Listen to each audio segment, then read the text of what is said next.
I am Dr. Paige Quinton, and I am a geologist at SUNY Potsdam. And today what I want to talk to you about is how geologists help build our society. So our lives and the stuff all around of us is built of what are called natural resources. And if those natural resources cannot be grown, so it's not a tree or a plant to make food that we eat, then it had to be mined. And geologists are the ones that are responsible for the location, the removing or the extracting, and the development of all of those natural resources. So geology is really all around us. And what geologists are doing are they are finding rocks, minerals, that we then turn into the resources that we build our lives around. And so what I'm going to do today is I'm in the Geology Museum in Timmerman Hall on the SUNY Potsdam campus. And we're going to look at some specimens of rocks and minerals to illustrate how geology is all around us. So we're going to do a brief tour of our really extensive and exciting mineral and rock collection. So come on. Okay, before we can talk about how geologists make the stuff or find the stuff, or those natural resources, we first need to talk about what a rock and a mineral are, because that's where the stuff comes from.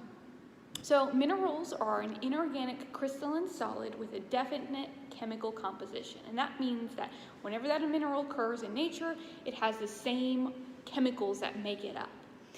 There are over 4,000 species of minerals, and there are more being discovered every day.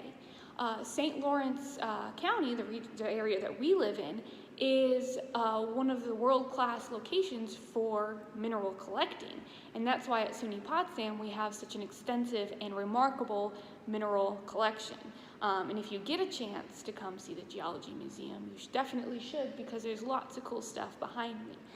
But back to a mineral. So these are examples of minerals. So this is a quartz crystal. So there's some quartz crystals in here. That is a type of mineral.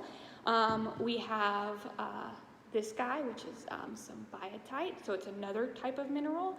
And then we have plagioclase, another type of mineral.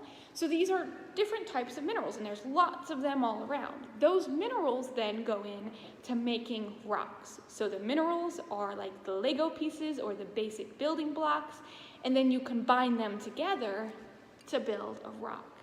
And this is an example of a rock that has all three of the minerals I showed you in it.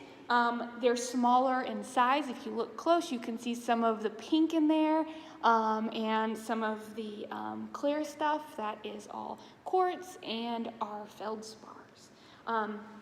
So rocks are built of minerals, and the fundamental piece that geologists are dealing with are our minerals. And so we're looking for different associations of minerals to be able to find some of our natural resources, and then we're looking for certain types of rocks to find other types of resources. So let's look at what some of those minerals and rocks are and how we use them. Okay, the first thing to note is that many of the metals that our society is built on come in what is called elemental form in the rock record, and that means that they come in their natural or native form. So we can find big rock deposits that have copper associated with it. And here's an example of a copper deposit in its native form, so copper just by itself. We can also find copper in other forms, like here, associated with the mineral chalcocite. So copper can come in two varieties. We also have elemental gold, and we can even get elemental silver. All of these metals are important because we use them as conductors and things like that in cell phones, electronics, the electricity in our house. All of that uses these basic elements.